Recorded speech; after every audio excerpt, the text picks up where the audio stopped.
Welcome to Badger Beer Hour, September 2024. This month, y'all, we have actually this hour right now. In a minute here, we're going to have a pre-recorded interview Chris did with Anello, co-founder of, y'all know, Central Waters Brewing Company out of Amherst, Milwaukee. And we'll also, Amherst and Milwaukee. We'll talk about both places that they have. After that, we will have the news. Joel's going to take us to Waukesha. Uh, Landon and I are going to get the events going. And then we have a book release announcement kind of thing going on too. So, y'all, we have a good show for you. Enjoy.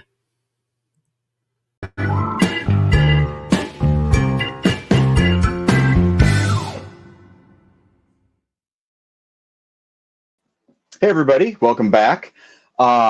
Today we are our interview segment, as you can probably tell by the light behind me, has been pre-recorded for to make everybody's schedules work this month. But I'm delighted, in fact, to be joined by Anello Mollica from Central Waters Brewing. Hi, Anello. What's up, Chris? How you doing, buddy? I'm doing great. How are you? Fantastic. And also, where are you? I'm in the office of a favorite little stop of mine. It's a tackle shop called Taps and Tackle that is connected to a liquor store called Bottle Stop here in Stevens Point. So Taps and Tackle is kind of a musky specialty all-service tackle shop that has draft lines. So you can get yourself a Central Waters Oktoberfest, which is what I have, and shop for fishing tackle. It's kind of fun. What a world we live in, where you I can know, man, it's meet fantastic. your bait and Yep. bait and tackle and draft beer needs all in one stop. That's pretty great. Mm-hmm. Well, thanks for coming on. How's business? What's happening at Central Waters these days? Things are good, man. It's been a wild few years. The industry is volatile more volatile than it's ever been in my over 20 years of being in this job.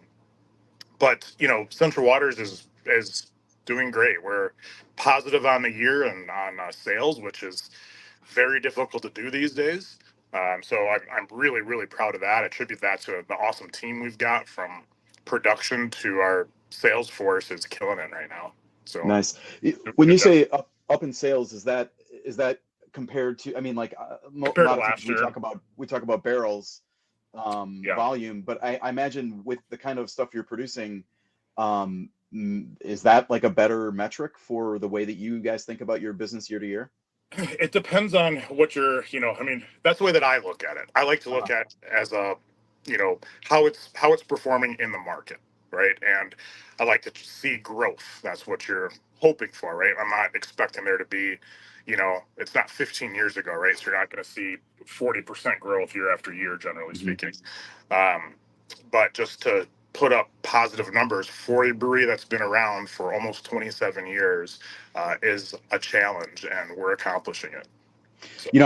I've been thinking a lot about this stuff. Last night I hosted a panel discussion with the provocative framing question of has the craft beer bubble burst? Which There's a lot going on in that question, but can you kind of talk about a little bit about some of the challenges that you're seeing? And I mean, like, what why like modest growth feels pretty good this year and in the last couple of years? Yeah, well, I can tell you through our experiences, I think is pretty indicative, at least through my eyes, of what's happening with the industry. And I'm going to preface it by saying I'm actually heartened by it. I like what I'm seeing. It's something that we've all been asking for a long time.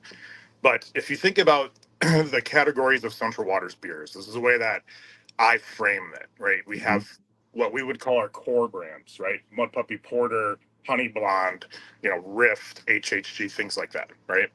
The everyday sort of lower priced core beers. And then you have sort of our middle tier, which are our 6-packs that this year have been a rotating India Pale Ale series. Every other month there's a new India Pale Ale coming out. And then you have the Barrel Age series, which is like our higher tier 4-packs, right? So across those three categories, when I look at the sales across all three of them, that middle tier is pretty static. You know, not a lot of growth, not a lot of loss. The barrel aged category is a category that's frankly down. There's just less of that, and I think there's a couple reasons why. One, there's been a lot more players in that market for a long time, and the second piece of it is I think there's fewer people buying those products at the rate that they used to, right? I don't know if there's fewer drinkers overall, but maybe there's less people buying a case of bourbon barrel stout when it comes out like they used to, and buying a couple four packs instead, right? Or choosing to drink something else. Um, it's the core brands for us. It's our core brands that are producing all of our growth right now, which is so awesome to see. You know, and that's what I think, at least what I'm seeing, that's what I've seen a lot of beer drinkers doing, is kind of shying away from maybe they've just gotten burned too many times on $23 bottles of beer, or $25 six packs of India Pale Ales that are old and didn't work out, and they're just reverting back to stuff that they know is going to be consistent, they know is going to be good, they know is a good value for their dollar. Cool. How does that change with what you heard at the panel last night? Wow, who's interviewing who here? It's like an episode of Hot Ones. It's, you know, I mean, there were a lot of different voices on the panel. It was you know, Jessica from Giant Jones, Russ from Lakefront, Isaac from Untitled Art, formerly Octopi, and Billy from Youngblood. And there were a lot of different takes on all of it. And I think overall, like, yeah, the special beers aren't as special anymore, or something like that. I think that's something that was definitely talked about. Events being maybe a retreat somewhat from the big ones, and more toward kind of like routine, you know, like a weekly pizza night kind of thing at the tap room, those sort of things to kind of, but obviously this is different for, you know, every brewery, but that's it. I mean, I think growth in the core feels it, like, do you see that as like more sustainable and like, absolutely, yeah. It's these are brands too that, remember, we've been making Mud Puppy Porter since day one. That is still your bestseller, right? Well, Honey Blonde has just eked it out this year for the first time. Barely. Honey Blonde is a behemoth on draft for us. I mean, it is our number one draft seller by far. So but I mean, you know, they're neck and neck. By now that we're coming out of summer and we're coming into a fall season, we're going to see Mud Puppy pick up, and by the end of the year, it might still reign on top.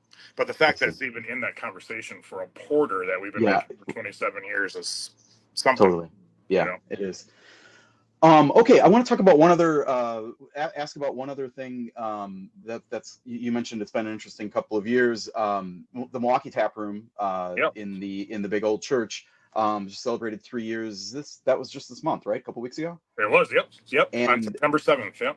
So I want to, like, how is that going? Is that meeting expectations? What's the feel on Central Waters Milwaukee? It's been great. It's been a lot of fun for us to run that. I mean, it's a lot of extra work. It's running a whole other brewery, obviously. And a lot of our guys at the Amherst plant, I think, are a bit exhausted of the weekly run, because we have to run a trailer back and forth every week. There's no storage in that place. So brewing ingredients, taproom supplies, beer back and forth, that run has to be made every week. So we've been doing that a lot, right? We've been doing that once a week for three years. So that gets a bit wearisome, but what's really fun about that spot is we have an amazing staff. I mean, Leah's the taproom manager. She's incredible. Nate, who's our brewer there, is one of the most talented brewers that we've ever had employed by Central Waters, for sure. We've been really, really fortunate down there. And between our head brewer in Amherst, Mitch, and Nate down there, the collaboration between the two, they are cranking out some amazing beers. And so what's been, you know, the way we've been using it, which has been great, is down there's no, you know, we're not tied to a production schedule, right? We're not trying to meet wholesaler demands. We're not as worried about tank time. So we can make anything we want and make it make it exactly however we want to make it. So this year, out of the Amherst portfolio, what I mentioned earlier, for that mid-tier, every other month there's a new 6-pack of India Pale Ales coming out. Every single one of those were the top 6 performing India Pale Ales created out of the Milwaukee plant over the last 2 years. So that entire line was line born in born Milwaukee? in Milwaukee. Yep. Wow. Yep. And we introduced a new brand this year, the first time in, I think, 8 years, we've introduced a new core brand into our lineup, which is After Slice. It's a Mexican lager with limes. Mm-hmm. That also was a beer that was born out of the Milwaukee facility first. So it's been awesome to be able to use that as like almost like a proving ground. Mm-hmm. Like we can do a release, we can take real-time feedback, we can, because those beers are essentially almost exclusively available at the Amherst tap room and at the Milwaukee tap room. A little bit goes to distro, those things, but not much. Yeah. So we get that real-time feedback and we can kind of play with, hey, what is everybody loving? And we can turn that into a Amherst core brand. Yeah. I think when we talked about this, gosh, we've been doing this show a long time. I think when we talked about this ahead of or at the opening of the Milwaukee tap room, or the brewery, I keep calling it a tap room, but it's a brewery. Right. Was like, I know you talked about using that as a kind of a pilot market and brewery, but I mean, has the mission evolved at all in those 3 years, saying, hey, this is really going, like, I don't know.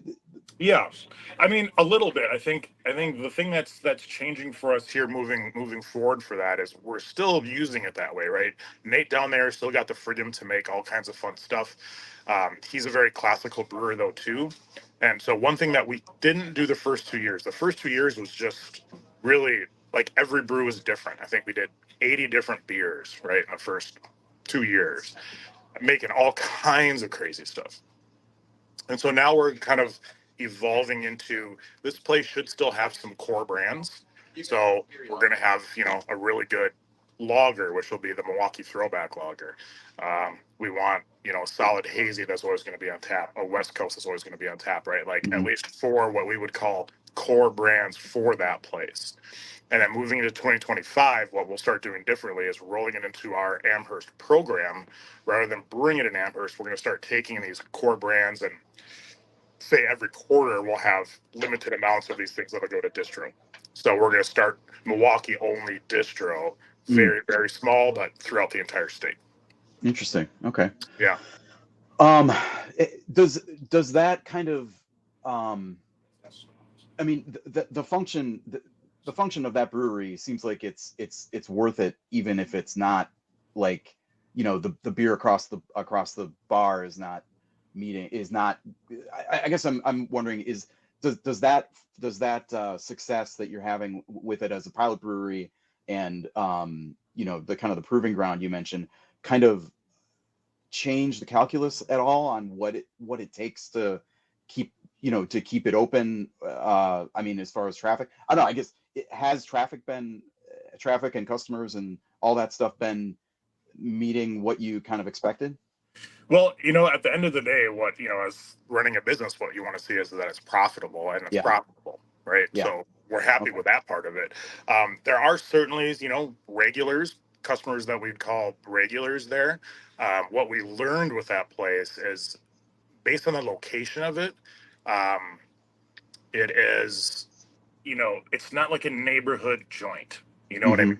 Like, it's not in an area. I mean, there's, apartments and whatnot, and there's some people that will visit us from there, but it's very event oriented, and not our events, Milwaukee events, right? If there's something at Fiserv, we're getting those people. If something's in the city and the hotels are booked and brew house is booked across the street, we're getting those customers. Okay. And so when we communicate things to our staff, we're like, this is the event that's at Fiserv this week. I mean, the best example of that, I mean, Marquette games, Bucks games, those people are coming before the game, sometimes after the games, right? But there was one week I was down there, it was a Friday, I was driving past Fiserv, and there was just cowboy boots and cowboy hats and flannel shirts everywhere, right? And I'm like, there must be like a country music band or something playing at Fiserv tonight, and there was. And I go back to the tap room, it was packed, and everybody had on cowboy boots and flannel shirts and, you know, like trucker hats, right? Yeah. Like, I'm like, So it's okay, pretty easy to these tell are the where they're coming customers from, coming right? down. Yeah. Yeah. Yeah. And so, which has been awesome. And so what that's giving us is it's not the customer base that we had in our heads going in. We thought maybe we'd have some sort of neighborhood feel. We still get some of that, but really what we're getting is people traveling from all over the place, coming into the city for events and coming to us. So we're getting a much broader customer base than we expected up front. Cool. You mentioned events being you mentioned events. That's a great segue, Chris. Great, really good stuff. So you have one of your signature events coming up in a couple of weeks. Yeah. What is it? Through Black Gold and River Run is October 12th. Correct. At the brewery. And you know, this is, to me, this is one of the kind of defining things about Central Waters is I've been to that anniversary party in January a few times, and it has been awesome. I have not been to it since the pandemic, I don't think. And I'm wondering what, to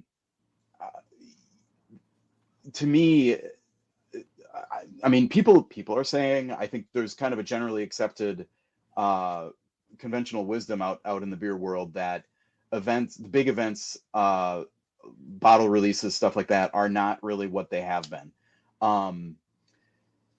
How do you have you seen that with your events? A and B, like, how does it make you rethink what they are, how much to put into them, how big of a deal to make them is?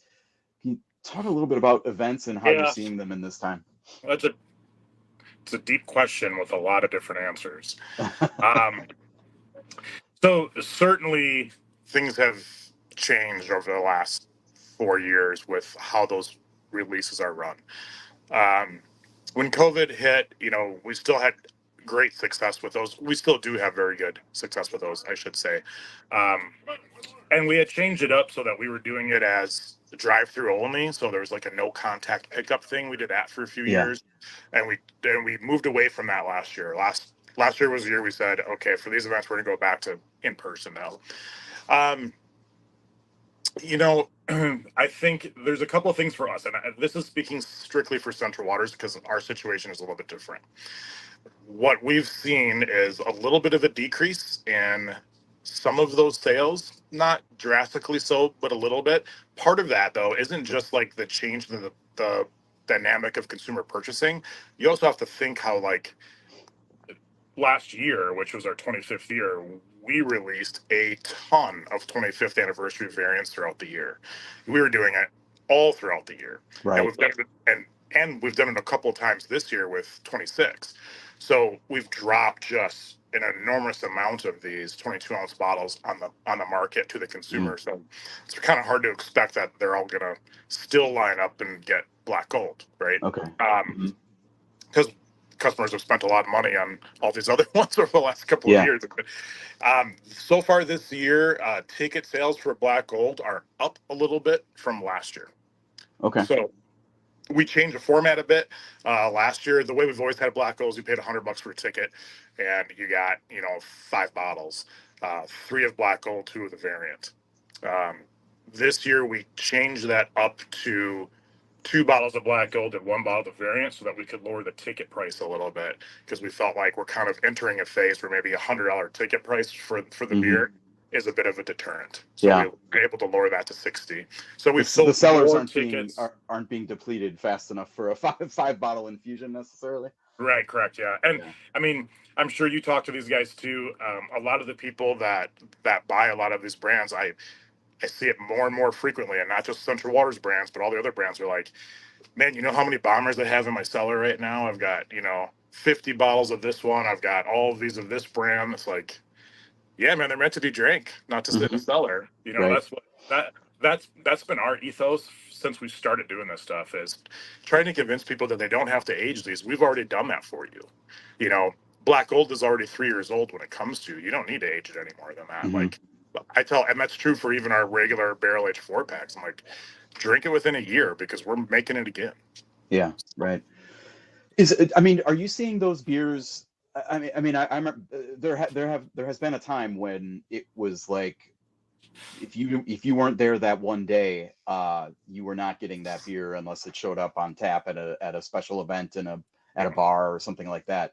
The my sense is that that is not really the case anymore. That if you're not making it to the event, you might be able to roll in a week or two or three or 4 6 later and still kind of pick up some of these beers. I'm not sure if that's the case at Central Waters. I know it's the case, I think, at some of the I mean, this is a thing, I think, much more so than it was before. Is that what you're seeing? And if so, does that change the calculus for how much you want to? Does velocity matter with these kinds of beers? I would love to see the velocity the same way that it was 10 years ago, right? So some of that's true, some of that's not. It depends on the brand for us, right? And it's not just consumer velocity, it's also how we've changed how much of these beers we're producing, right? We're producing enough to satisfy demand and then some. Mm-hmm. Okay. The demand hasn't changed as much as our ability to produce more has. I think it's both of those things. Yeah, a lot of these brands we still have, and we don't always have them available. We'll have off weekends where we'll put one thing in and put another thing in. We'll kind of bleed them out throughout the year, but it's not like we have a black gold event that every day from until it's gone, it's always in the cooler. We kind of rotate that in and out. Yeah. Okay. But it also depends on the brand, right? Like the variant's probably not going to be available very long. Like if you didn't buy a ticket, the variant's probably not going to be accessible to you. Okay. When we do the barley wine releases out of the brewery in March every year, we have 4 or 5 different variants of bourbon barrel aged barley wine. If you're not there day of for that event, getting the 5-year-old barley wine or getting the iced barley wine is not probably not going to happen because they sell out day of. Yeah. So we're still seeing that. It depends on what the brand is. So I mean, is that okay? Like, yeah, is that a concern for you that it's not as? Yeah, I mean, I guess as a consumer, asking. I'm like, dude, I can go up to Amherst and drop in and there's a little variant of something that was held out, and it's like a little goodie treat, Well, part of that is on purpose because since as you just pointed out, you can step in and find something that you didn't expect to find. Mm-hmm. It's a great draw to the tap rooms. Yeah. And as the biggest change that I think I've seen in the craft beer industry in the state has been the advent of taproom popularity. That's what changed the most is taprooms.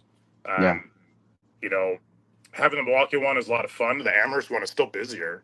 We still do more business out of that one because it's a destination brewery, and we get a lot of people that stop on the way up north or whatnot. So yeah, it's a nice draw to have. It's nice to have those because people know there's going to be something fun there. Yeah. Generally, every time you stop in, it's going to be different. You just never know what's going to be. So. Speaking of something fun, my co-host Landon would choke me out if I didn't ask about Headless Heron, which is coming back this year. Yeah. For the first time. How long has it been since we've seen Headless Heron? Headless Heron is the pumpkin spice Scotch ale aged in bourbon barrels. Correct. Yep. So that's it right there. Yeah. Yeah. So funny story with that. As we're kind of this is a good segue because as we're talking about tap rooms and how to draw people there, last year we did a release of Headless Heron tap room only, right? And as soon as we announced it, we didn't even consider the idea of trying to take this to market because our calendar's already full and we're trying to push all these other beers. The amount of phone calls that we got from bars and liquor stores that were like, can we get this? We're like, sorry, no, this is a taproom only thing. They were pissed, So what we did this year is it's just an additional sale. It's not like replacing anything in our 2024 calendar. We just went out and offered it to everybody in the state, pre-sold it, and said to the bars, if you'd like a keg, you got to let us know and we'll make it for you. And if you want some cases for your liquor store, let us know and we'll produce it for you. And so we had a very decent sized pre-order to bring back Headless Heron, which is super fun. I mean, it's one of those brands. I mean, we used to make it. I mean, shit. The last time we made it, I think. Sorry for swearing. The last time we made it was a 22-ounce bottle. Yeah, I'm guessing. Yeah. That's how it went out, and we haven't done 22-ounce bottles to the market in a very long time. So, yeah, it's been a hot minute, and uh, it's kind of fun to see, and it's fun to see a barrel aged beer from Central Waters go out in a 12-ounce can. Mm-hmm. Is that a hint or a? It is. It is. It Yeah, you is. want to Oh, be you the gonna put that on newsbreaker this here? here? We haven't even broken this to wholesalers yet. Um, that's likely coming here. Okay. We've been having a lot of discussions about this, and as you know, there's not a lot of bottles in the marketplace anymore. So subsequently, costs for bottling beer have gone up ridiculously. I mean, the cost of the 4-pack, the cost of the label, the bottle cap, um, the mother carton that the 4-packs go into, right? The glass, everything is skyrocketing. So we're kind of in a position here where we have one of two choices. We can keep our prices the same, which we have a reputation for making affordable, Mm-hmm. high end beer, right?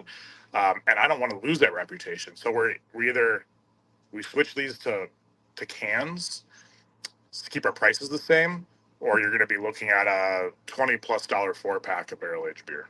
Mm-hmm. And I really don't want to see our barrel aged beer go over $20 a 4-pack. Yeah. I really, really don't. It's a nerve wracking decision either way, but we have to make one of those calls. Do you feel like I mean, why did you stick with the glass for so long? I mean, I don't know, man. Lack of foresight. So, I mean, do you feel like it's a better experience or? I think for barrel aged beer, it certainly is. I personally, I would love for it to be able to stay in a glass bottle. I mean, that's what we all want. Yeah. I just don't think it's realistic anymore with the way the industry has changed. And frankly, it's not like we'd be the first one putting barrel aged beer in a can. We're about one of the few left. Oh yeah, sure, right. Not putting it into a can. You know. Certainly, the can is better for the beer in the short term. Long term aging, we'll see. You know. Okay. But to our earlier point, hopefully people aren't sitting on it for a super long time and they're drinking it right away. Yeah. Good luck with that. That's gonna be a big change coming up soon. Okay, nice. You guys have a lot going on with other products outside of beer these days. Can you just talk a little bit about the seltzers, the High Waters is the brand name. So can you talk a little bit about those and kind of what how they've gone, where it's going? Sure. So we started making seltzers, hard seltzers, a few years back, and that was kind of like, nothing I thought we'd ever jump into. I mean, the seltzer game has kind of plateaued and leveled out. It's not the behemoth. I mean, it's still a lot, but it's not what it was 3 years ago. But really that was born through kind of like backed into a corner from large chain stores saying, hey, we're going to clear out a big section of craft to make room for hard seltzers. And if you don't make a hard seltzer, we're going to take from you. So you should probably make hard seltzer. So that's what got us into it. And I think we make a really, really good one. It's got its place. Sales are great. So we're happy with it. Similarly, that started coming up again towards the end of last year, the beginning of this year, was the advent of the THC seltzer space. And, again, nothing I ever thought I'd ever be making. I'm 48 years old, and I can tell you that 23-year-old me is stoked about this.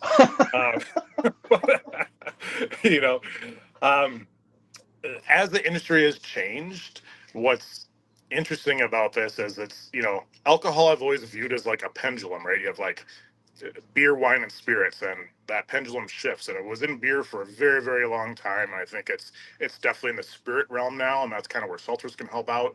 also why in January of this year, we officially became Central Waters Brewing and Distilling. So we have a still that we've put into the brewery now, and that's going to be starting up very soon. Oh, wow. Okay. Yep. To play in the spirits world, and then the THC seltzer world. And so when it came to this one, it was one of those things where it's like, well, Wisconsin is like the Wild West for THC stuff. It's not regulated, unfortunately, and we're pushing for it to be regulated. We want regulation for this.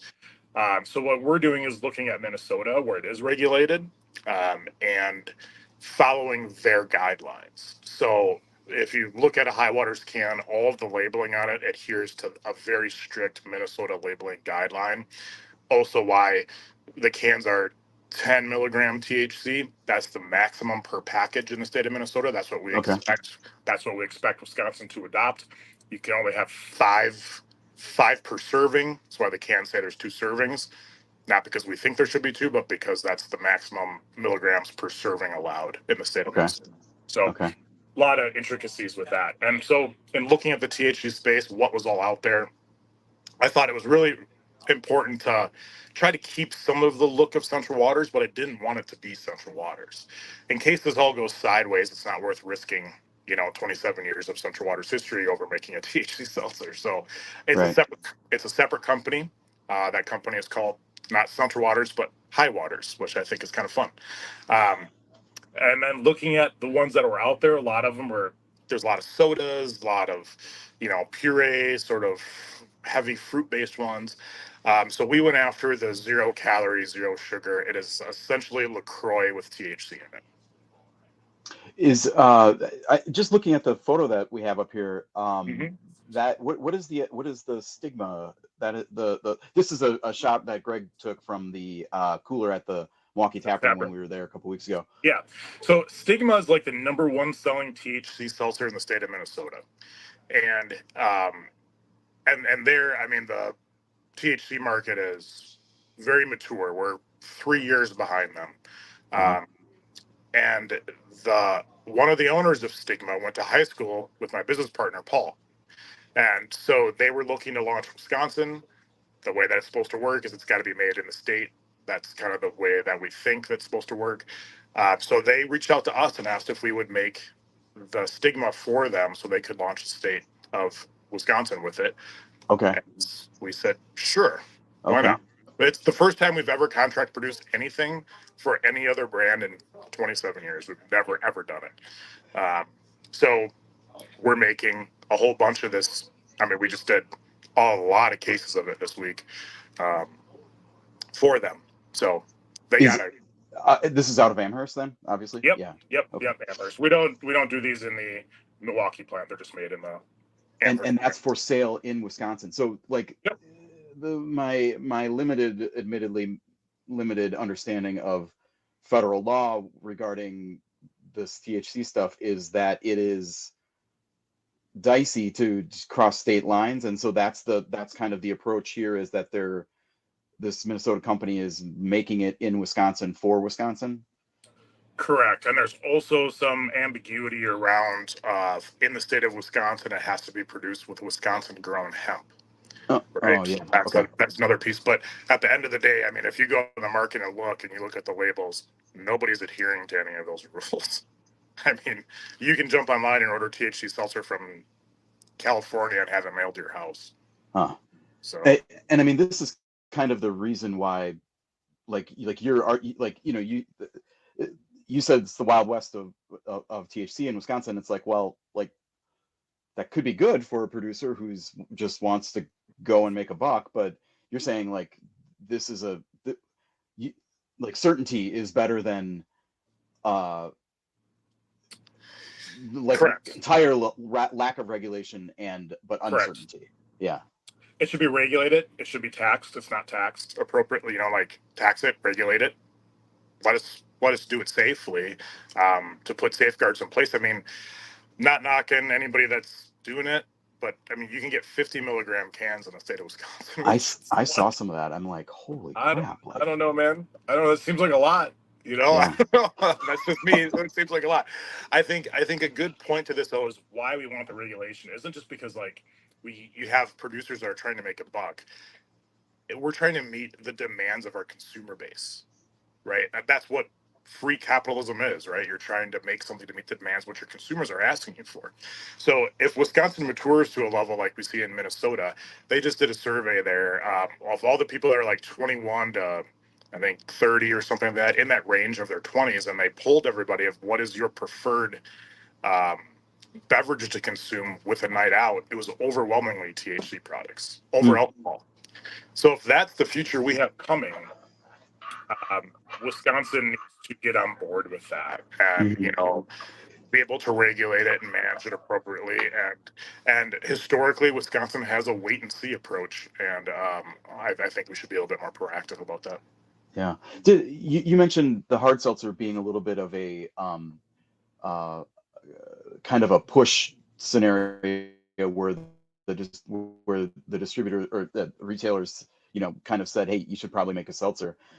Was this coming? This doesn't seem like that, right? I mean, this is No. Is this coming from your like? Yeah. I mean, if you look at your core customers, there's certainly a lot of brands jumping into the space right now, and I think we're going to see a lot more, meaning beer brands in the state jumping in through that pressure. But that's not why we did it. We did it with trying to have some foresight of going, okay, some brands had already started it. We started seeing it trickle in. I mean, I started looking at this last year, and it was more like, if this is something we can do, which it is, and it's something that our consumers are clearly asking us for, and we have the ability to meet that demand, we should do that. And make it to the best of our ability. Make it up to the Central Waters standards that we have. So that's what we've done. Interesting. Okay. What's going on? What are you excited about with Central Waters in next coming quarter, months? Obviously, you got the River Run coming up Saturday, October 12th. What else is going on?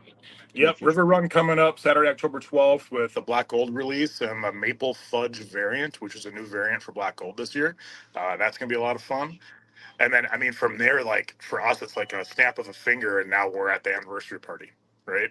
That's the last weekend of January. So those tickets will go on sale at some point in December. And when we talked earlier about things not selling as fast, knock on wood here, but last year the tickets for the anniversary party were sold out in a minute. It was like nothing had ever changed. Nice. So that's what we're hoping to see again. That's a great sign. I don't know, maybe maybe that whole question about events was kind of just bullshit. Yeah, it's a great Wisconsin beer party, and it's limited. It really is. It's only like 1,500 tickets get sold, and they're gone immediately. Yeah. So we're looking forward to that again, and then we've got our 2025 calendar pretty much set, and there's a lot of new fun stuff coming there, along with a brand new core brand beer again. We're going to slowly sort of liven up the core brand portfolio. So we're pretty pumped to see that come in the spring. Nice. Nice. Any hints on the new core brand there? It's like my superpower getting you to tell shit that you're not ready to talk about yet. So no. Press it. No, we've it's like available as a pilot. We've been doing, let's just say we've been doing pilots of a lot of different types of hazies that break a little bit of the mold for what you've seen for hazies in the market. And it's going to be a core year-round brand. Yeah. Okay, cool. Let's just say if you're a fan of HHG, you should drink it up before the end of next spring. Oh. Yeah. R.I.P. HHG? Yeah, probably. Well, I'm not gonna have to get back to that beer before it's gone for sure. So okay. Yeah. People get so attached to these things. They come and go. They do, and they have to. You have to liven up your portfolio every now and then. And HHG is a wonderful beer. I think it's time for it to be freshened up a little bit. So, okay. Great. Anello, thanks so much for coming on Badger Beer Hour. It's my pleasure. Thanks for having me. On the air or off. And now we will magically teleport us back to nighttime, and I will probably be wearing a different shirt, hopefully. Okay. Thanks for having me, man. I really appreciate it. Take care. Cheers.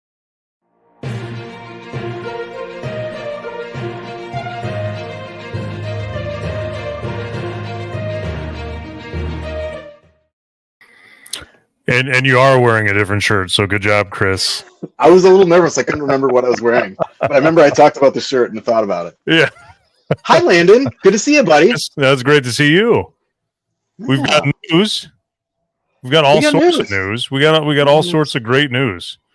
At first, we were like, I don't know if there's that much news, and then it's like, there's all kinds of news. It's amazing, isn't it?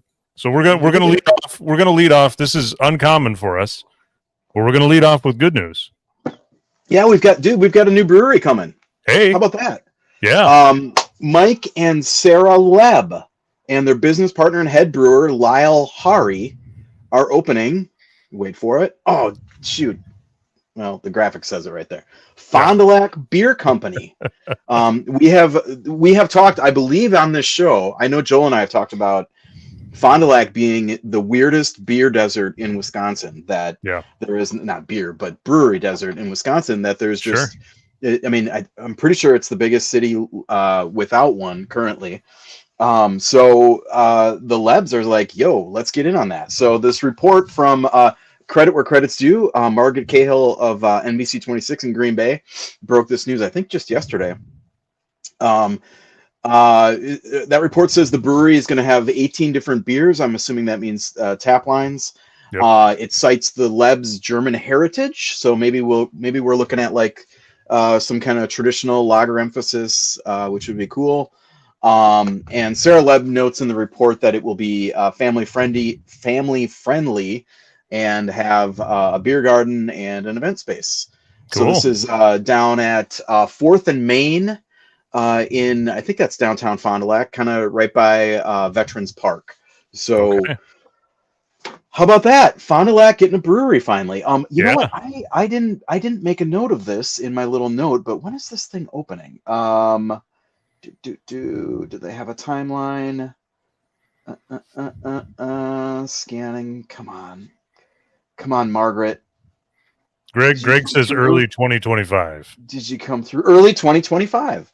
Which means that this has been, if that timeline is true, that means this has been underway for a while, and they probably already have their brewing system on order, or maybe even in there. Or they're gonna find out what brewery timelines actually look like, and we'll see them by next summer. Right. Well, exciting times for Fond du Lac. That's good. Yeah, it's good stuff. Yeah. Unfortunately, anytime that we have good news on Badger Beer Hour, we have to follow it up with something bad. So, these days it's good to have at least some balance in this. A little bit. Yeah, we've got a closing. It's Bull Falls in Wausau. It closed, I believe it was last week or 2 weeks ago, maybe. Yeah. This is a brewery that opened in 2007, and has at various times distributed its beer around the state. I know there were times when it was being distributed in Green Bay.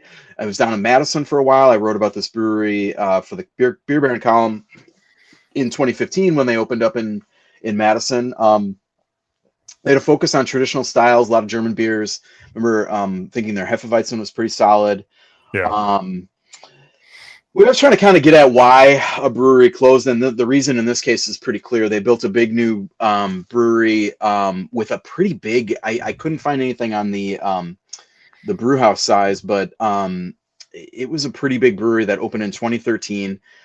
They had a lot of financial assistance from the city to open this facility. They got a loan of $600,000, of which $400,000 was repayable. Needed to be repaid, and they had but it was over 10 years with a 2-year grace. There were a lot. It was pretty good terms. I think it was a 2% loan, 2.3, which is that's even less than my current mortgage right now.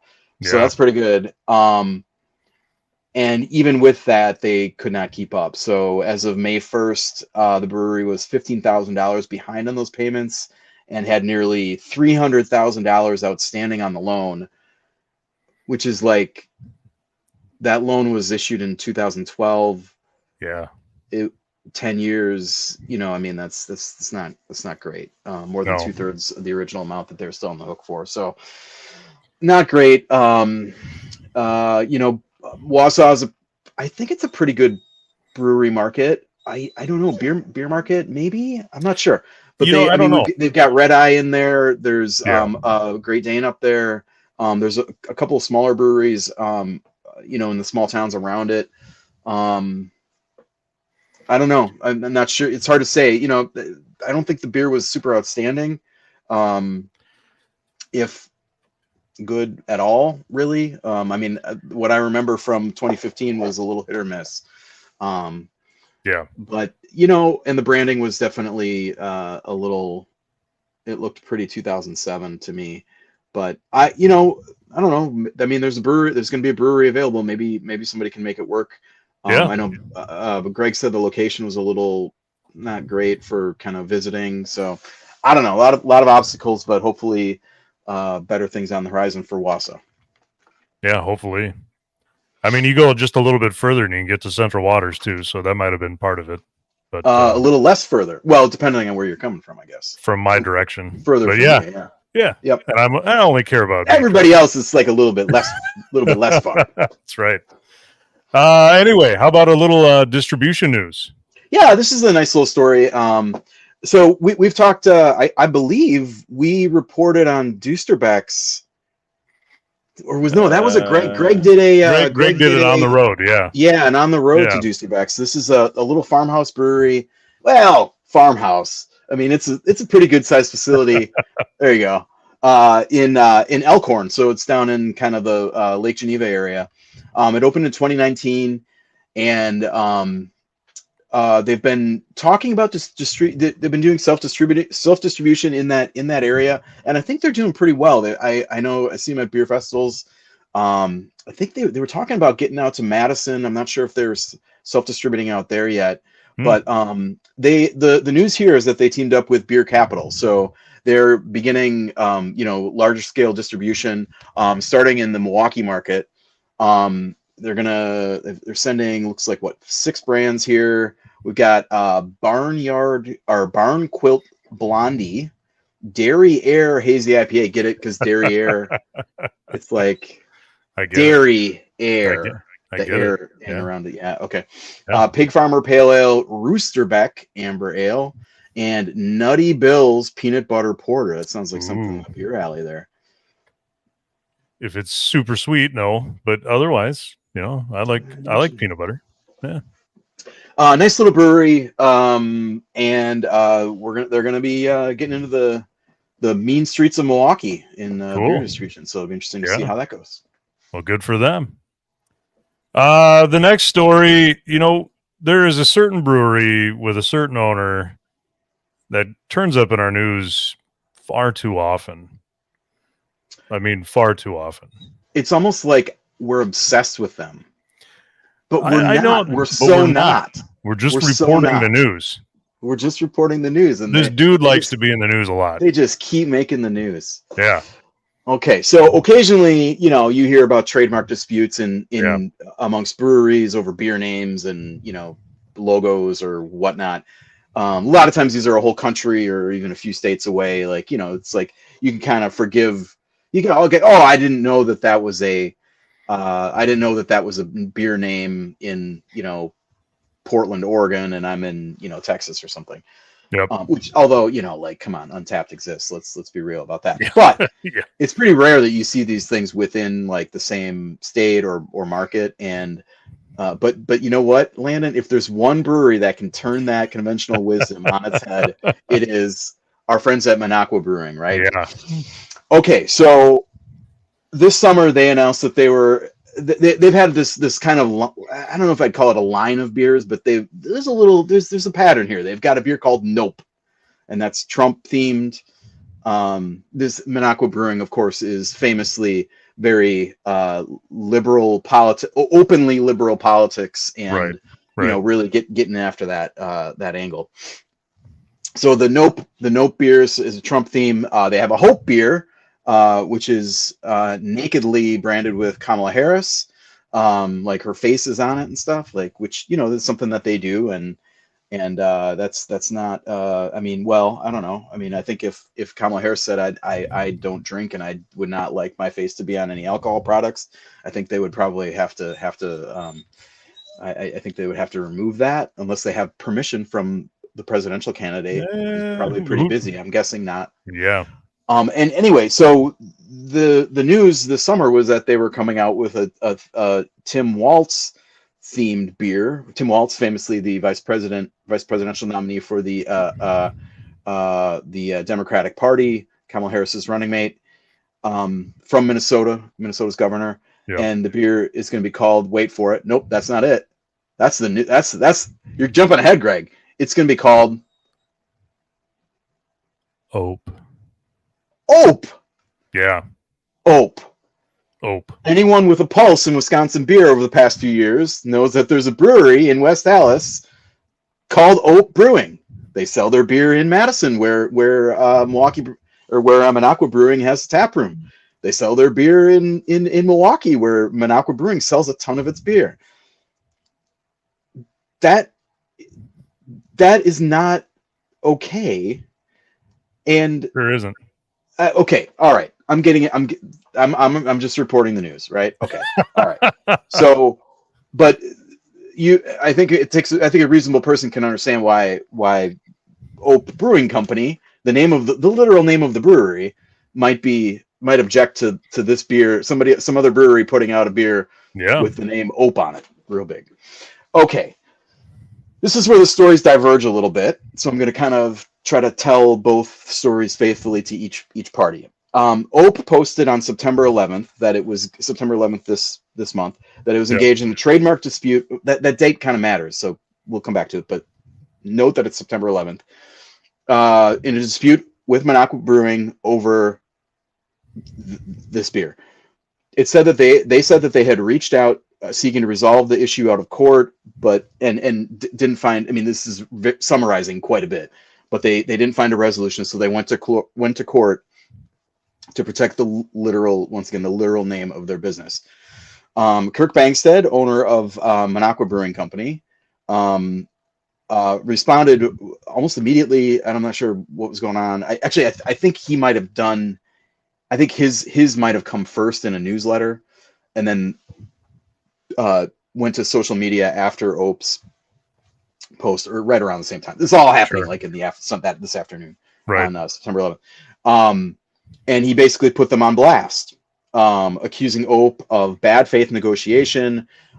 He talked about a collaboration that he proposed. He talked about kicking 5% of the profits to Ope, the brewing, from the sale of this beer. He was asserting that Ope, the phrase, is a colloquial phrase that should not be able to be trademarked, and saying that there's no chance for market confusion here, that it's clearly a Minocqua Brewing beer and not a Ope Brewing Company beer. There it is. They also said, and this is kind of important, that there were 30 cases of the beer labeled as such. That's the photo that they had in the social media post, available in like basically a fire sale to get rid of this stuff before. I don't know how they were planning on it. So there hasn't really been any further reporting since this big blow up, but the court records show that on September 6th, which is 5 days before all of this became public, a judge agreed with Ope and issued a restraining order against Minocqua Brewing Company over this trademark. Yeah. Or it's a little unclear exactly. Ope's post suggested that they have rights to the name, that they have a trademark basically in the state of Wisconsin for the name, and they have filed a federal trademark, which is kind of the gold standard for trademark law. Yep. I don't know what that means exactly, but I think filing indicates intent and probably is protected in some way in proceedings like this. So the judge said, yeah, this is no good, and issued a restraining order against Minocqua Brewing. So this is 5 days before this thing, and 5 days before NBC is like, take this beer that I'm not supposed to sell, publicly saying that come get it and buy it. I haven't seen the injunction, but I imagine that selling that beer or not selling that beer is probably a condition of that restraining order, which probably explains why just today there were court filings related to violations of the injunction. So this is all still kind of happening in some way. It also appears that NBC is appealing this whole thing. So I'm going to put on my analyst hat just a little bit on this. Like, I'm not a lawyer. I'm not a trademark lawyer, but I have covered this kind of thing for a long time and followed this kind of thing for a long time. And the way trademark law works is, like, as long as you say that this is the name of your product or business and you are seeking protection for that, somebody like the people who decide the trademarks can say, no, it's too general. Like, if you want to name bottled water, they're probably going to say, no, you can't do that. But the fact that the state granted OPE this trademark some kind of trade name protection at the state level, you know, I mean, that carries water, and there's no reason I can't imagine. There's all kinds of colloquial phrases that hello beer company could be a thing. So that's one aspect. The other thing is, like, NBC or OPE. It sounds like they tried to, like, resolve this thing, and NBC was like, well, what if we make it a collaboration? What if we and the fun? What if you made the beer? Maybe is what it was, because they don't brew their own beer. The stuff that's packaging that they package and sell is a contract situation anyway, or somebody else is making for them. So maybe they were like, you could make the beer for us, and I think my guess is that they just didn't want to be associated with us at all. I mean, I know the owners of OPE a little bit. I don't think that they're, like, right wingers or anything, but there are a lot of reasons that breweries do not want to go into politics and do not want to be anywhere near this. Yeah. So the idea that is some kind of, like, resolution is, I don't know. It doesn't pass the sniff test to me. Now, the idea that they would just let this go without a lawsuit, there's one of the clear things about trademark law is, if you have a trademark but you don't work to enforce it, if you let other businesses encroach on it or use the trade name that is yours, that it basically makes it not. It's like useless. It nullifies it. Yeah. So, like, basically you could say, well, okay, they had this trade name, but all these other things were using it, then we can use it, and that's like illegal. I don't know if it wins, but so that's one thing. The other thing is that OPE Brewing is like it is a great brand. I mean, can we say, like, I say that word like freaking 10 times a day. I mean, maybe that indicates something about my life and how many mistakes I'm making on a day-to-day basis. But I mean, like, it's a very engaging brand. It's very Wisconsin. It's very Midwestern. Yeah. They're all their like stickers and, like, logos and koozies and stuff. All that stuff's really cool. Like, there's a lot of value in that, and they've got to protect it. So, like, NBC playing the victim card is very on brand and very, like, just it doesn't feel like it. Just go to the social media posts. I tweeted screenshots of them all out on my Twitter page. It's x.com WI Beer Baron or whatever. You can scroll down a little bit and find all that stuff. The tone and the way that they approach you can draw your own conclusions, I guess. Yeah. And I think you can also hear which conclusions I have drawn from my reportage of this story. Well, so, I really look forward to talking about them next month. Joel notes there are some very talking point. There's I got to mention. Shoot, thanks, Greg, for the reminder in the comments.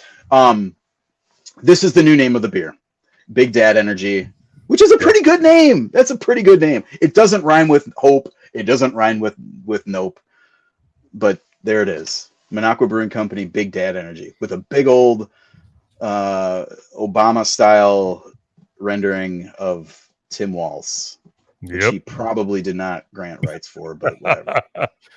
There's and no doubt. As Greg notes, the word "ope" is still in fine print on the label there, which I don't know if that's a problem or not. But and good stuff, Landon. I think that's about it. This is going to be the last Monaco Brewing Company story we cover in news. I highly doubt that. You don't think so? No, I'm not feeling good about that. Maybe this year. We've only got 3 months left. No, we can I'm get sure. through. We can get through 2024 with no. There's an election coming up. That's probably going to be. It'll definitely challenging come up time then, for Monaco Brewing. Yeah. Okay. Yeah. All right. That is Badger Beer Hour news for September. Oh, we get the brewery report. I keep Jesus every time. Hey, one of these days you'll get it. Yeah. Oh my gosh. Yeah. You know, Joel, this is I keep thinking of this as a separate segment, and it's not. Yeah. Well, I mean, we did the thing with this brewery report is that we kind of cover things, and that I'm just supposed to come on and summarize it with some nice charts and tables and whatnot. You get the charts and tables. So, well, I don't really have much, like you said. I mean, we didn't really have any openings this month. I know you, like you said, Fond du Lac announced an opening, but we don't count that towards the numbers, obviously, until they officially are pouring beer and open their doors. We did already talk about the one closing, and thankfully it is only one this month. And I do think it is of note, we talk about, kind of the industry being in flux and everything, but this is the first month since I have joined where there has been more closings than openings. It's the first month where there has not been any openings at all, in terms of, even like additional tap rooms or full new breweries. This is the first month where we've had no new openings and one closing. Yeah, and most of those openings have been tap rooms, right? Yeah, there's only been it's been additional locations. I think there was one or two maybe that were full new openings, but yeah. So I mean, the fact that this is the first time, it was bound to happen at some point where we finally didn't have an opening of any kind. But that then takes us down, obviously, one brewery from the numbers where we were last month. The map stays, pretty much the same. Nothing crazy with the map. It pretty much has looked the same, just about. I think I've only had to make one or two changes the entire time, because a lot of the additional tap rooms and stuff are Milwaukee and Madison, and I'm not really making them any darker green than they already are. So here we are. Yeah. And as always, like to remind everyone, if you hear of any openings or closings, make sure to contact us. You can either email us at badgerbeerhour@gmail.com or find any of us on Twitter, Brewery Travels, Wisconsin Beer Baron, Daddy Porter Blog, Taproom Travelers. You know where to find all of us. And that is the Badger Beer Hour news for September 2024.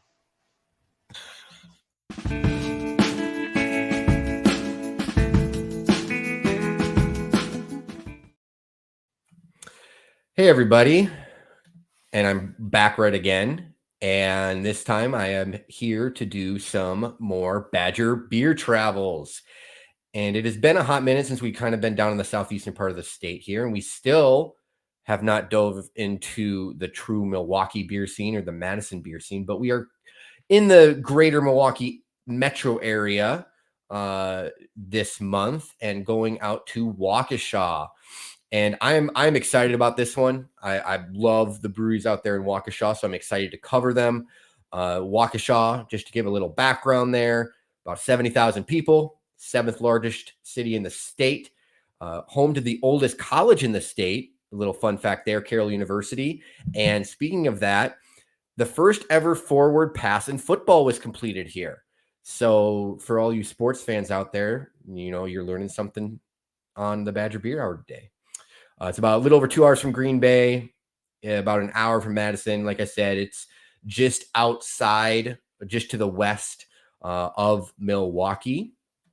And the kind of lay of the land, there are only 2 breweries here in Waukesha, but I like to tell people that Waukesha is more about the quality and not the quantity, because both of these are excellent breweries.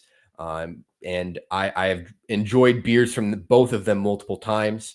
We will start with the much older of the two, Ray's Grain Brewing Company. They opened up originally in 2015 and would move to a much larger location in 2015, and then moved to the larger location in 2018. And if you didn't go to their original location, it was not the smallest tap room out there for sure, but it was definitely much more snug than the large space that they have now. This new large space has some kind of wraparound huge windows, letting in lots of natural light. It's much more spacious, and obviously the brewing facility itself grew exponentially so that they could produce a lot more beer, distribute a lot more beer. It was founded by two local doctors, a professional cyclist, and a local entrepreneur. So the four of them were able to get this off the ground. And one thing I like about Ray's Grain, if you are out there visiting, is that this is one of those breweries that I always like to describe to people, in that if you are visiting their tap room, you will be able to find something that you want to try. They feature over 30 taps of beer, several hard seltzers, and they pretty much run the gauntlet on styles for the most part. When I was visiting out there, I'd say I don't get out to Waukesha all that often, but I have been out there to that tap room, and I went to the original tap room also. But especially at the new tap room, they had a ton of everything. I think I tried several different lagers though, because that's just what I was feeling. But they are really well known for their Naked Threesome IPA, their Summer Vice Hefeweizen, the Paradox Red Imperial Red IPA, Black Walnut Imperial Stout, Guitar City Gold Lager. Those are some of like their year-round that you can see in distro. They also make a 6 Stone Scotch Ale. But again, if you can imagine a style, they probably make it. They really do offer just about everything. They do also offer a food menu, pizza, burgers, tacos, wings, all that kind of stuff. So this is a place that you can go and take your family and go get something to eat. And on top of that, they also have a really nice outdoor space. The Terrace is what they refer to it as. It features little like area for live music. They got darts, big screen TV. They have the little, I know when I was there, it was when in one of the colder months, and they had the little heat lamps at all the different tables that you could use. So they really did a great job with the space. And like I said, the beer is very good all the way around, and they offer a huge variety. The other brewery is much more recent, North Pillar Brewing Company. And they opened up just at the beginning of this year. And I cannot stress how impressed I was that when I visited them, only I think it was a week or two after they opened their door, and they were already making fantastic beer, which is just a sign that they are going to just great things are coming from them, because it's not every day that a brewery first opens the door and is immediately knocking everything out of the park.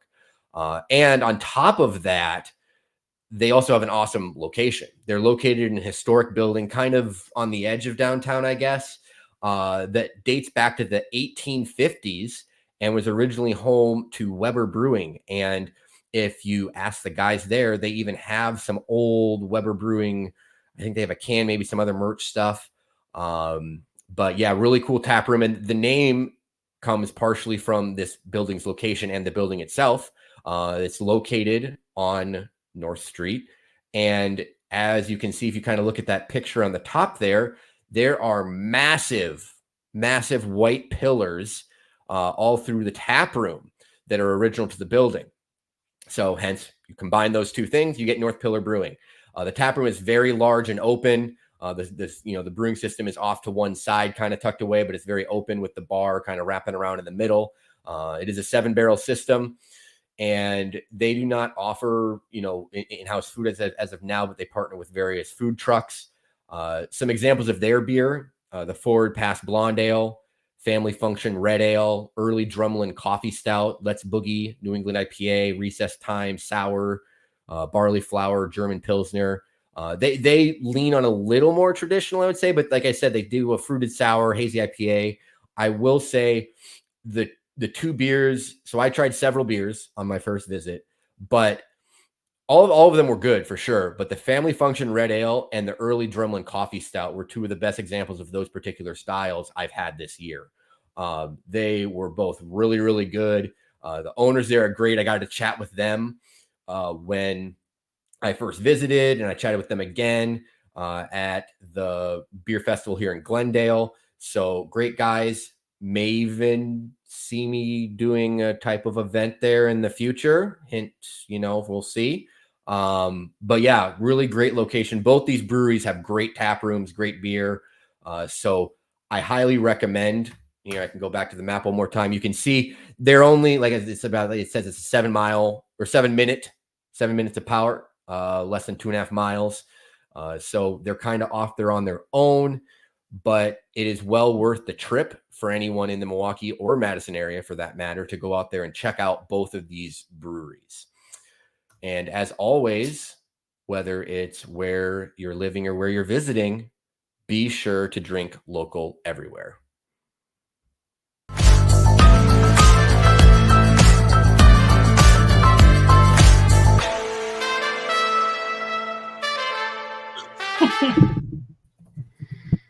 Oh, Ooh.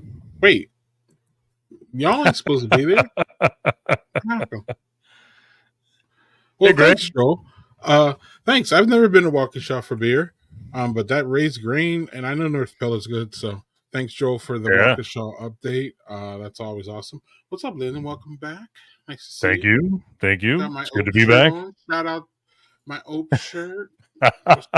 Shout out to Rebecca Jaworski and Carrie Jaworski, friends of the show. Friends Very nice. Some of us here. Yeah. So we got, we are probably in the biggest beer season possible. Yeah. Is there any other beer celebration like that? Not really. Right? No, Oktoberfest is huge, and we're at the end of the month, so it's kind of winding down. I'm sure, because it's the U.S., there's still some Oktoberfest celebrations in October, but for the most part, they're all in September. So yeah. So First and foremost, we have you go, man. You go. Yeah, this weekend, coming up, 26th, La Crosse. The biggest Oktoberfest, you could argue, the biggest Oktoberfest festival in the state of Wisconsin. They have a craft beer night. Oh, yeah. Yeah. So it's their signature event, bringing craft breweries together to sample beers of the best they have to offer. So I imagine most of them will probably bring some sort of Oktoberfest or fest beer. Get to know the brewers, the breweries, the beers, all that good stuff. General admission begins at 5, VIP at 4. If you're not familiar with where the Oktoberfest grounds are in La Crosse, it's downtown near the Garden Stage. So, yeah, go check that out. You get a free glass. I have not. You ever been? I have not. Man, next year, next year we should meet there. How about that? Yeah. That'd be fun. We should just do the whole weekend if we can, because I was looking at this and I'm like, why haven't I ever been here? And what the heck am I doing not ever being here? What is wrong with me? And there's no excuse now that I'm the executive producer of Badger Beer. What the hell am I doing here? So, we're gonna work on that, y'all. You'll definitely probably be seeing me next year, without a doubt. Actually, I'm really gonna make it.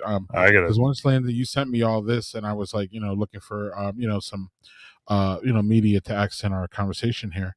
I saw all this and I was just like, so y'all got to hit the website. I believe the website is oktoberfestusa.com. They have this, and then Landon, I thought this looked fun. The old Stein Holding finals. Yes, sir. So yeah, they're really, they really do it up there. I believe. Did you see anything in your notes on how long this has been going? I have not. I could probably just look that up. Yeah, but it's been going a while. It is. They got a full thing of sponsors. They got a full. They got a working machine going on up there, y'all. Y'all really should dip in. Mm-hmm. It said Oktoberfest made its way to La Crosse in 1961. Yeah, it's been a while. And you can tell respectfully that they've been working on it. I mean, there's this, it's just amazing. It's almost, it almost feels like a mini Oktoberfest, not like the original, but so they do it well out there, y'all. Again, Landon and I haven't been, but just by looking at what goes on, and I've heard, word of mouth, we've heard people go there and be like, wow, it's awesome. So that's why I'm like, Greg, why haven't you showed up yet? So next year I'm doing it. Maybe we'll make it a Badger Bear Hour thing. Maybe we can get Chris and Joel too. But I'm putting my mark on that next year for sure. Sounds good to me. Yes. So so because we've got more Oktoberfest type stuff going on. So that's not it.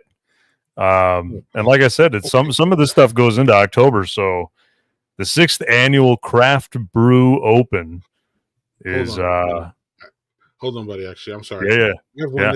We have one this week that I caught late, but I don't think you caught it. But yeah, I got to make sure we do this one because to last year, which is Third Space's there it is anniversary party, y'all, is this Saturday. Hey. I went last year. Actually, I dipped in and dipped out. I think I bought some cans that they had of the Solera, which is an excellent beer, which they use a barrel 1 year. And Chris knows all this whole thing. We're not going to bring him up for it, but there's this whole magical thing that they do. But it's always a good time. Check it out, y'all. You can find it on. I don't know. I couldn't get to their website, but this is. I was. Sorry.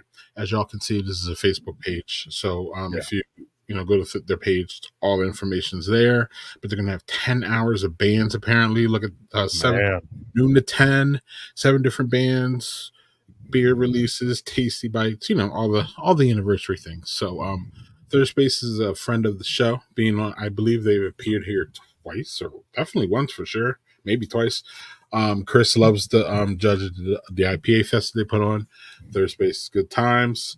I know Joe loves Third Space. I love Third Space. Landon, I don't know if you know about Third Space, but I know about Third Space.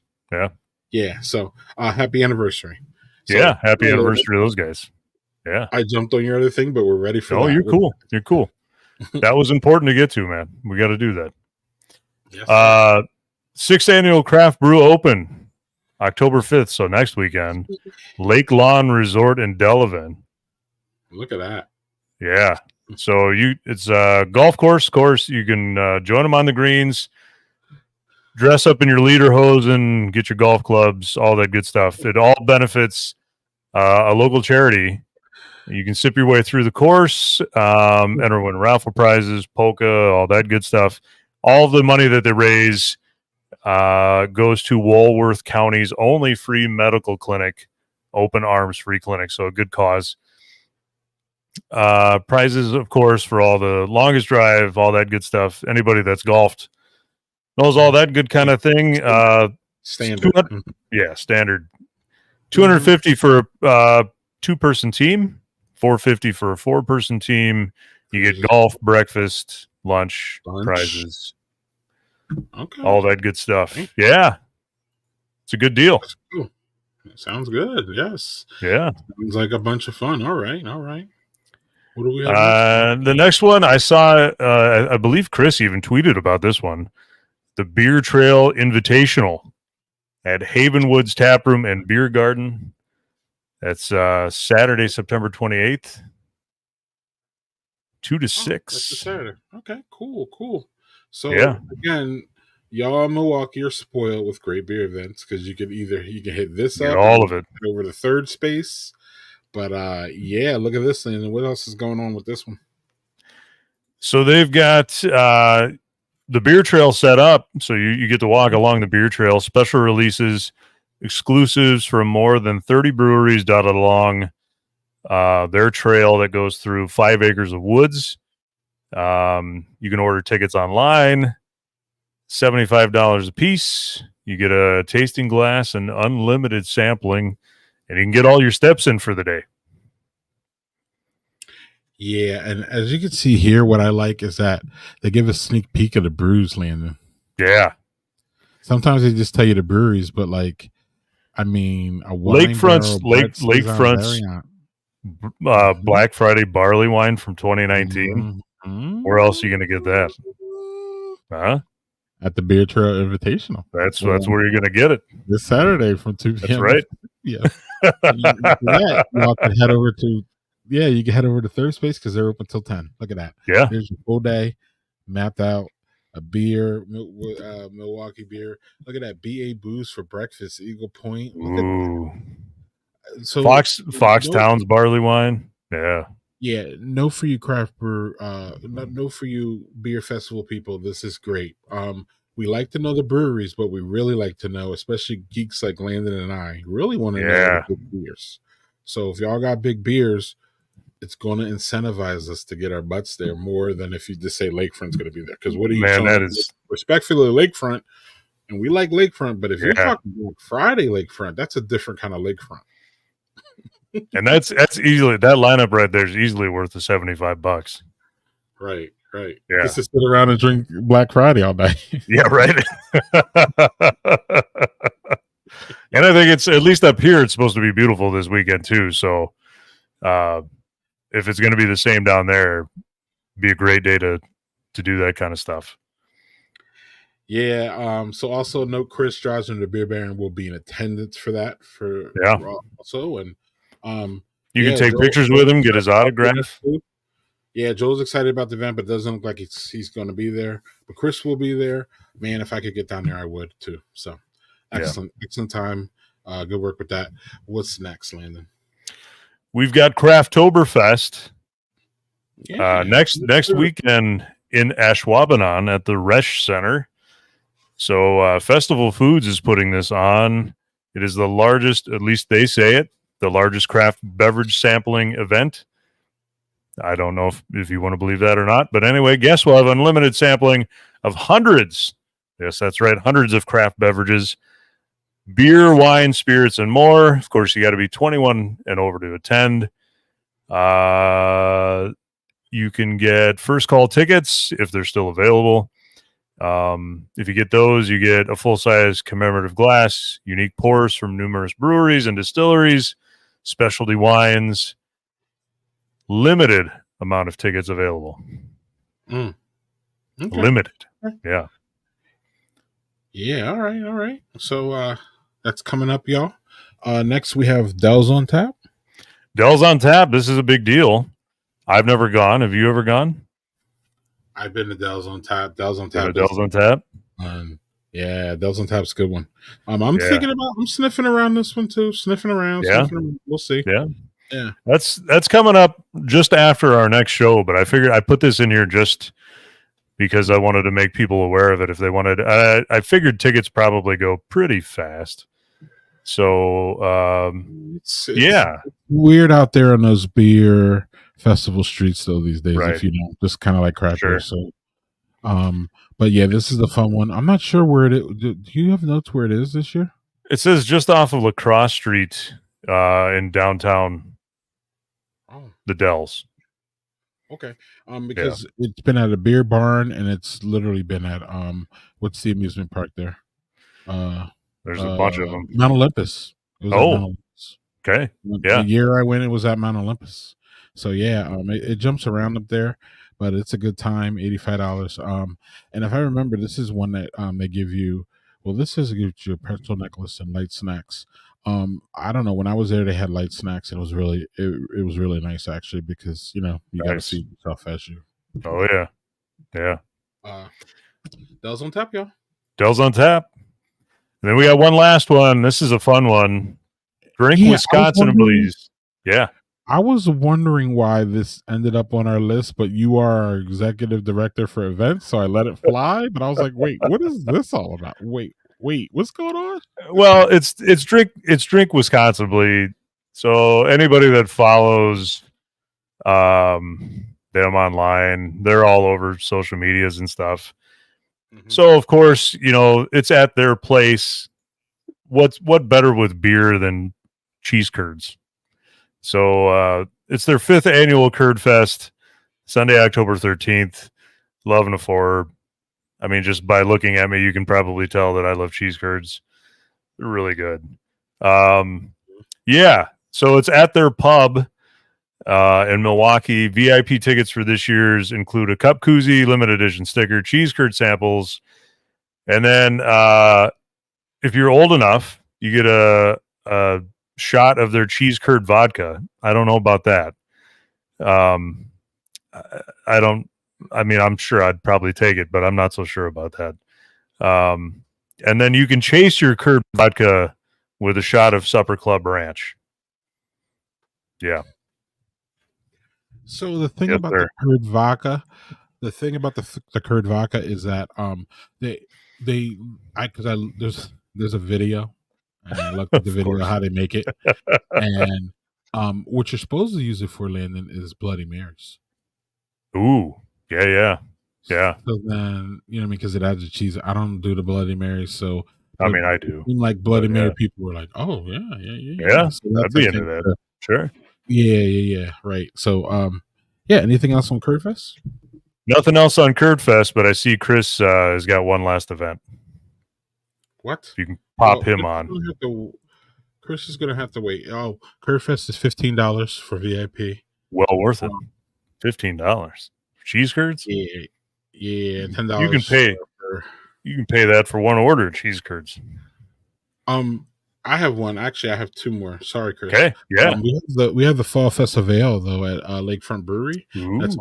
That's on October 6th. That's a Sunday, y'all. So an odd Sunday beer event, but of course Milwaukee has it all. It's time to embrace all things love about the autumn season, y'all. They're gonna have vendors and food trucks and Bloody Marys and coffee and hot cider and raffles and Thanksgiving dinner themed cheese curds and cheese curd. There's just a whole lot going on here. A lot of cheese curds. Yeah, there's just a whole bunch. Lakefront's a ton of fun. So check that out, y'all. It's called the Fall Fest of Ale. This is a 4th annual one. This is the first year I've actually heard of it. We probably talked about it before, but if I were in Milwaukee, I would be hitting that up, especially on a Sunday, like 11 a.m. to 3 p.m. Go hang out a little bit, and it's getting to be that time for Christmas. So, yeah, good times. And then lastly, I would like to point out before we bring on the executive editor of Milwaukee Magazine, we're going to talk about this wonderful column that they have, 19 beer events. This is the one thing that I check, Landon, for our events, and then that's where I saw the third space thing. So, this is a go-to for us as far as us finding out the best places for y'all to go. But for folks specifically in Milwaukee, this happens every week. I'm pretty sure that Dan puts this out. If it's not every week, it's pretty much every week. Sometimes maybe Dan skips it or something, but generally I can find it every week. And I'm not even in Milwaukee and I look at it. So y'all in Milwaukee need to be looking at it. So that's a great segue to bring up the executive news director. It is every week, and it is it's a nice resource. Dan does a really exhaustive job of combing through all the calendars and everything. Okay, so one event that I couldn't find a link to or any information about it, but Anello told me about it, and it's too good not to mention. This is for y'all Stevens Pointers. Anello said he is leaving the Black Gold River Run event early from Central Waters to go to this thing, which is at Goose on Main, which is a classic bar in downtown Stevens Point.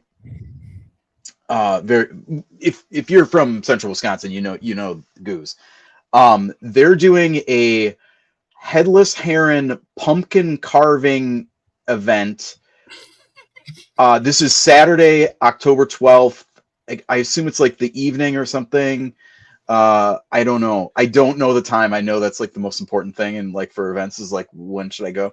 I'm not sure, but they're you're like carving a pumpkin and then they're pouring headless heron into the pumpkin and then you drink it out of the pumpkin. You saw Landon's eyes perk up when I know. He's like, okay, pack up the kids. We're going. Yeah, man. Going to Stevens Point. How far is Amherst from home, Landon? How far is Amherst from home? I don't know. Hour and a half, maybe? Wisconsin's like a geographical anomaly. You're like 2 hours away from everything. Except for Superior. except for That's Superior. not. Okay, that's all I got. I'm 2 hours away from Superior. All right, Chris. Well, thank you for that. And y'all check your local listings for your breweries, though. They're all having Oktoberfest events and all kinds of special things. If they're not, then they're not. You can still visit them anyway. How about that? They might have already had them. Yes, sir. Yeah. And they might have already had them. Correct. So on that note, we will get to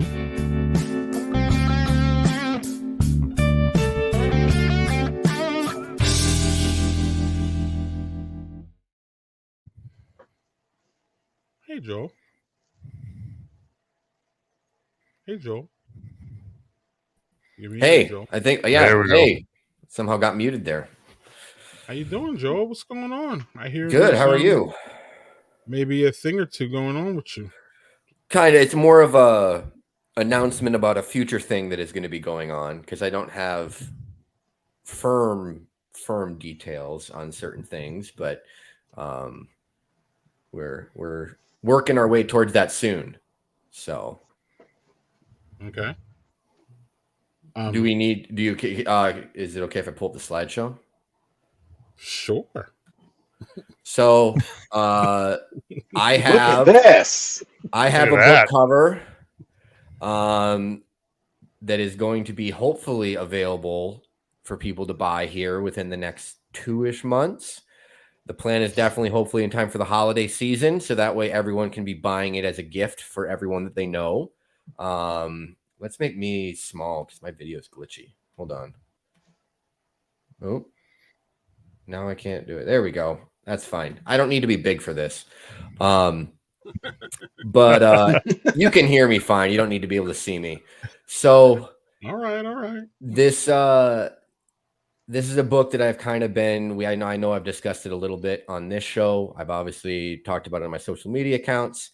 It has been a book that I have been working on now for about close to 2.5 years. And it is finally coming to the end of the process.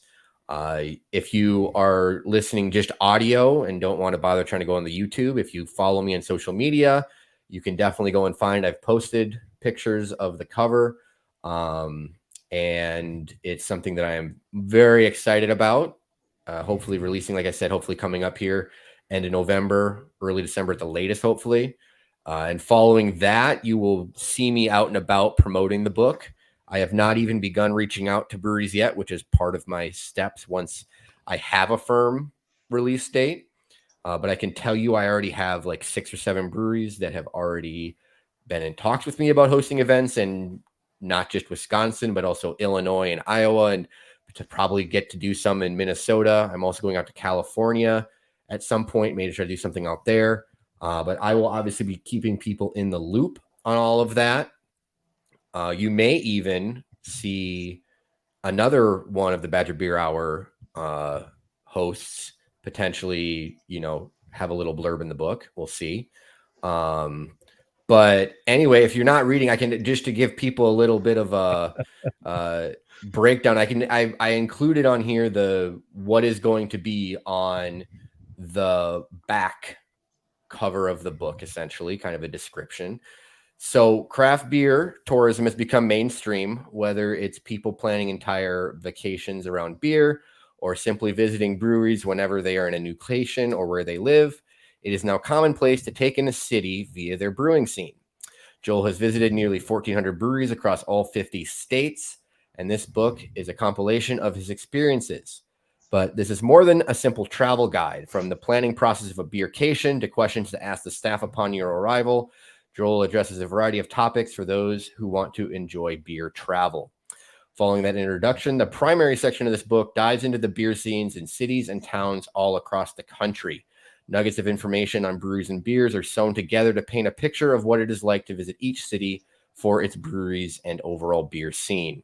Flights Across America is an ode to Joel's love of breweries. Whether you are actively traveling the country to indulge in local beer or simply want to participate from the comfort of your own home, this book is your ticket to the country's vast craft beer scene.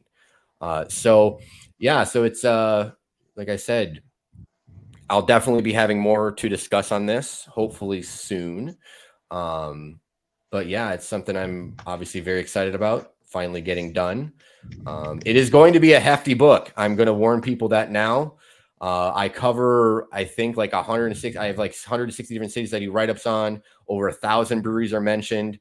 I'm going to have over 100 photographs of unique flight boards, tap handles, tap rooms.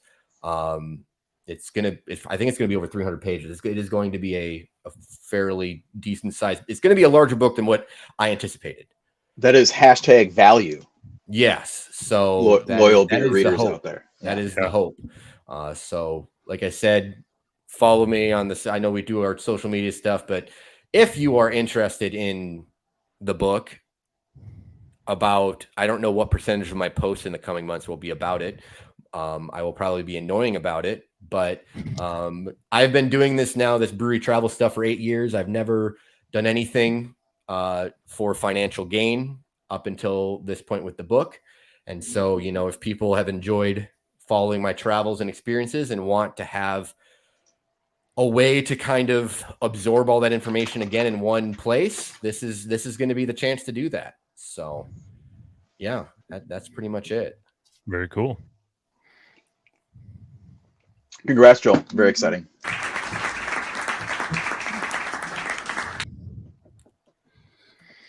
All right, Chris, you're up next, sir. I don't know. What do I have? What were we going to talk about, Greg? Pilot Fest? Oh yeah, that. Yeah, I hosted a little panel last week. That was why we were not on our usual third Wednesday, although we haven't been on our third Wednesday, I think, in a couple months. But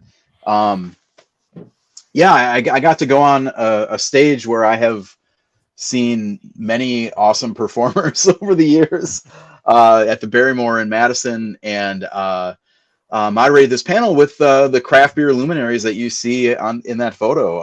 Isaac Shawaki from only Untitled Art, no longer of Octopi. He and Asahi, the new owner of Octopi, separated, I think within the last few weeks, he said.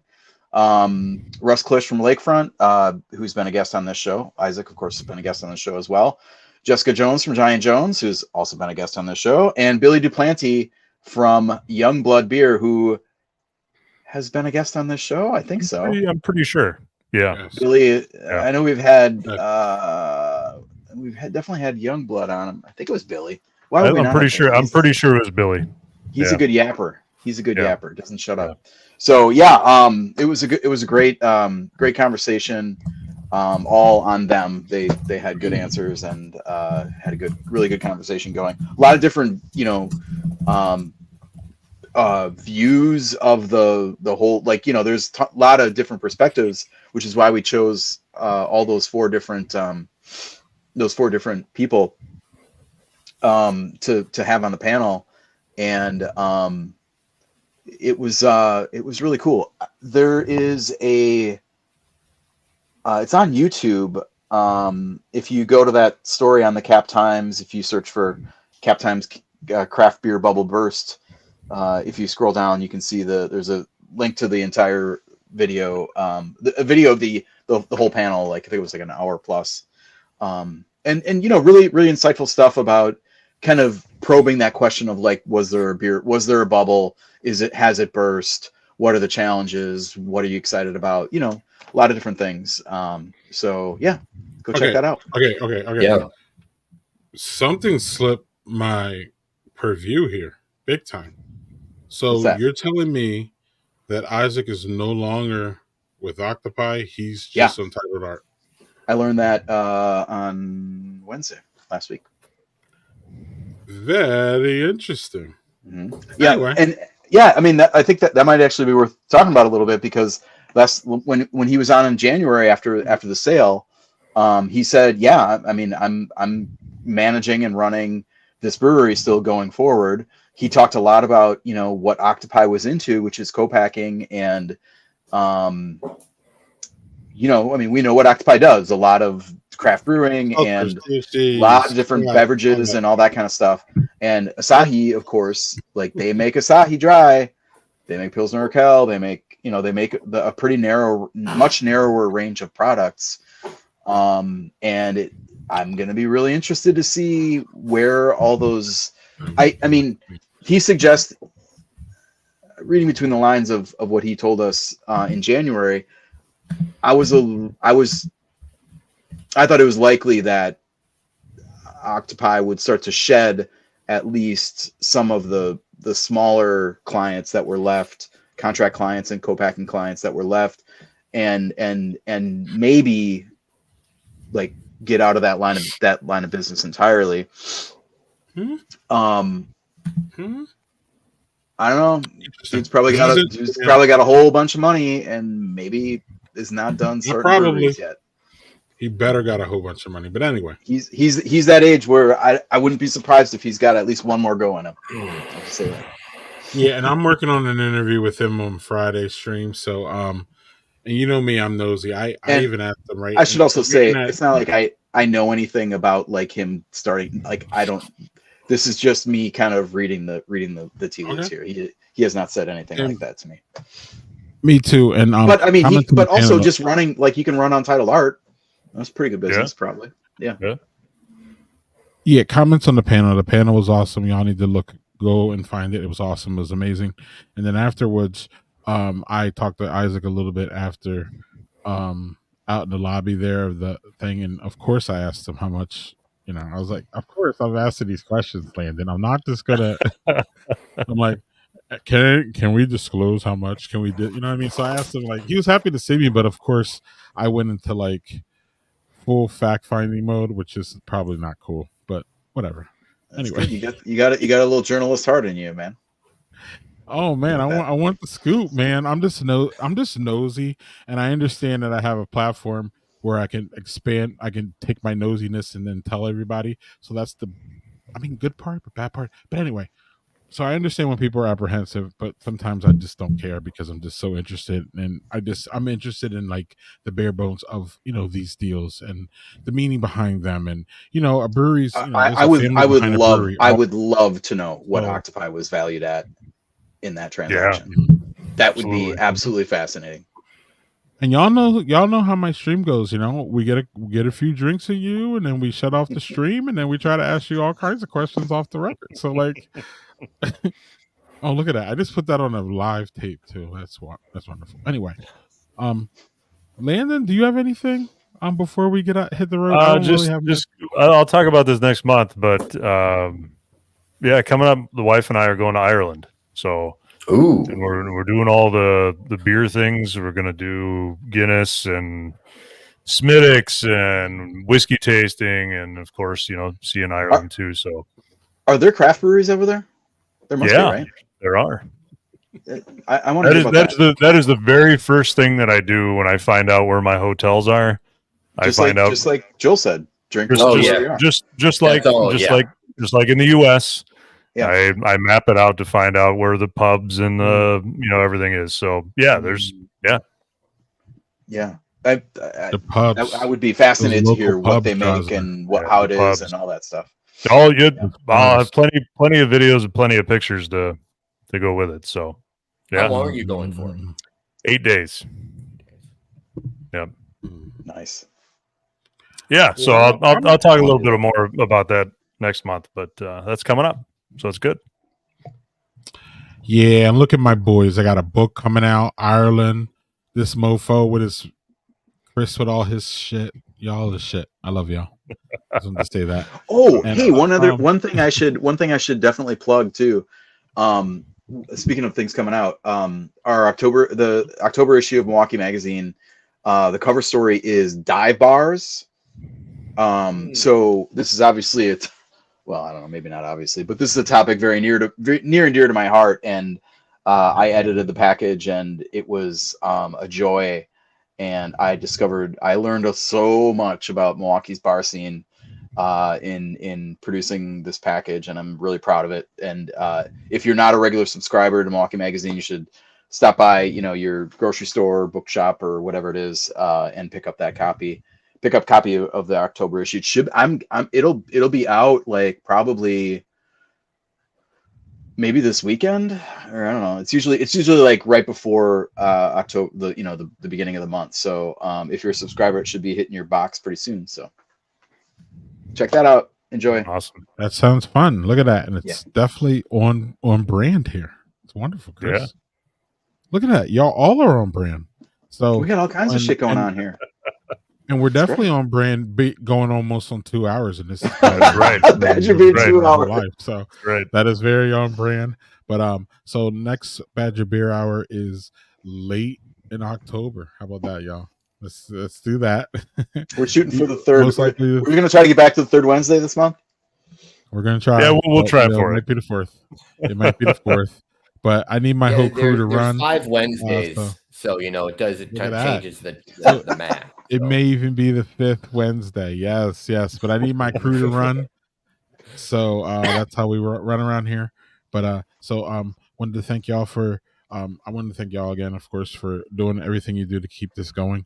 But also, I wanted to thank our viewers. We're working on getting back on that goofy Elon thing. But also, though, you can catch us on YouTube, Instagram, Twitch. So we are on a lot of things, y'all. We're just not on that goofy Elon thing currently. We're working on that. But we'll see y'all next month at a later date that we will not define yet. We should probably tell them when it is. I don't know. I mean, even if we have to tell them it's something else later, I don't know. Whatever. It's the 3rd Wednesday of next month, which is, Joel, you're looking at it, right? Be the 16th. The 3rd Wednesday would be the 16th. Yeah. The 16th. Yeah, we're going for the 16th, y'all. But right? See, that's I feel like that's really soon. Yeah, big short news segment, worked, y'all. This is why we are where we are. It's all good though. It's all good. See y'all next month. See ya. Good night. Thanks for watching. Yeah.